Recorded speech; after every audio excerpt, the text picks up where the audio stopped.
Wander lieb ich für mein Leben, lebe eben wie ich kann. Wollt ich mir doch Mühe geben, passt es mir doch gar nicht an.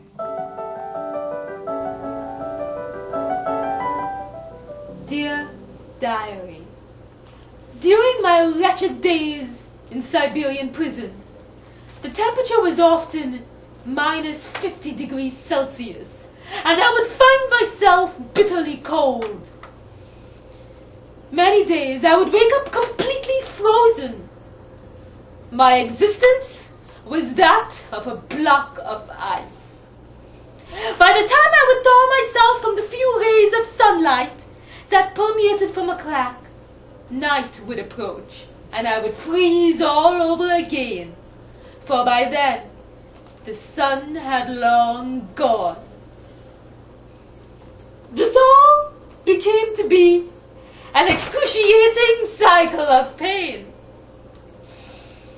Then one day, quite by accident, I tripped over a human skeleton buried in my cell. I know what you are thinking, my darling diary. How on earth did a human skeleton get into my cell? I do not know, darling. But you see, I paced my cell so many times that I had unknowingly shifted a large amount of dirt to one side. Would the skeleton be my companion? Or was the skeleton my fate? I noticed that the skeleton was clutching a tiny box tightly in its hand. It was a box of matches. Matches? I, Anastasia, can now be a fire starter. I struck the match and admired the handsome flame. I let this lovely flame settle upon a pile of old newspapers and very quickly became a roaring fire. The fire made me feel a warmth that I thought was impossible. The coldness of the Siberian prison no longer affected me, for fire was by my side. I spent my days gazing in awe at the fire. Then one day, feeling very enveloped in this luxurious warmth, I tried to hold fire in my bare hands. "Get away from me!" screamed fire. I withdrew my hand immediately, quite stunned at the fire's cold reaction to me. "I just wanted to hold you in my arms," I whispered. "You must never come near me," said fire in a harsh tone. "Oh, but why can't I be near you?" I pleaded. Fire immediately disappeared and I was left staring at the ashes. Weeks passed, and then I decided to strike the match again. Fire came, and this time it settled on wood, creating a radiator of warmth. "Oh, fire, I missed you so much," I confessed. Fire remained silent, but feeling the rich warmth it emitted was enough to assure me that the feeling was mutual. "Oh, fire, I want us to be together forever," I whispered. "No, I am not right for you," fire exclaimed. "Do you mean you do not want to be near me?" I asked. "That is not what I said fire in a very corrective tone. "You are right for me, but I am not right for you." "But why?" I asked. "I can burn you," fire said. "You must keep your distance from me." I could not understand how something so warm towards me can cause harm and burn me. "I do not believe you,"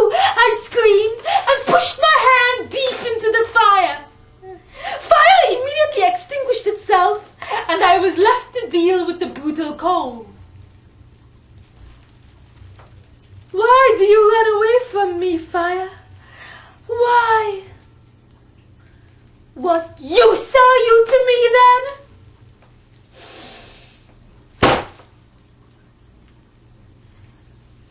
But fire was not useless at all. In fact, fire was able to burn a deep hole in my prison cell, and I, Anastasia, began my escape. I crawled through a tiny tunnel deep underground. Fire was way up ahead of me, guiding me with its flame. I, Anastasia, had finally broken free, but just as I reached out to put my arms around fire, fire shouted, "I warned you, Anastasia. You must stay away from me." But I just wanted to thank you. Oh, why won't you let me do that? I pleaded. The fire suddenly disappeared. I, Anastasia, was happy and free, and no longer confined to the Siberian prison. But how I missed fire.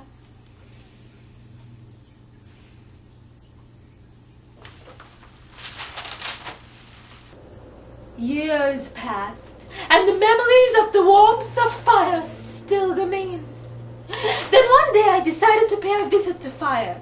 I struck the match, and once again the handsome flame was alive.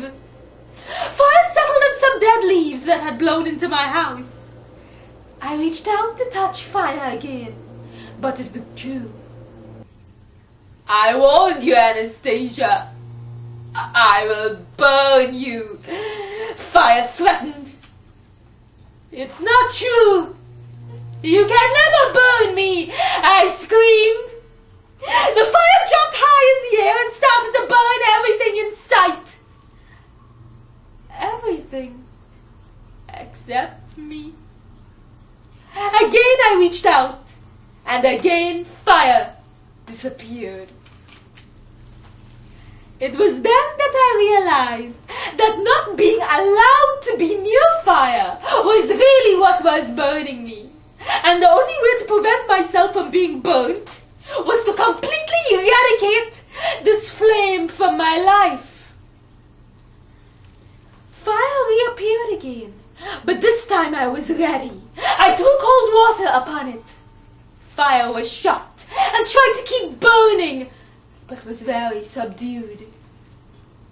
"Anastasia," cried the fire. "Are you there, Anastasia?" I could not bring myself to speak to fire, and threw more cold water on it. Fire kept calling my name, but I remained silent. The cold water was too much for it, and fire slowly died. I, Anastasia, had killed fire. This was an unusual fire, a fire that adamantly threatened to burn me, but never did. Now that I have extinguished the flame, I know that I cannot yearn for something that no longer exists.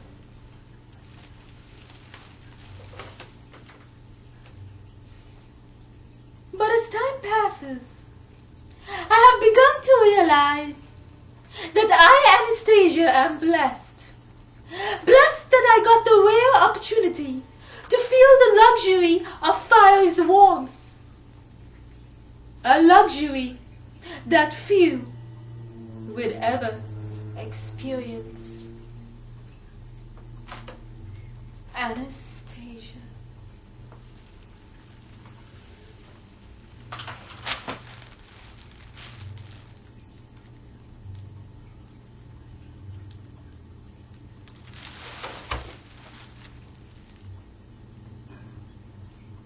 Draußen in die Seiten reiß, ich weiß nicht wo.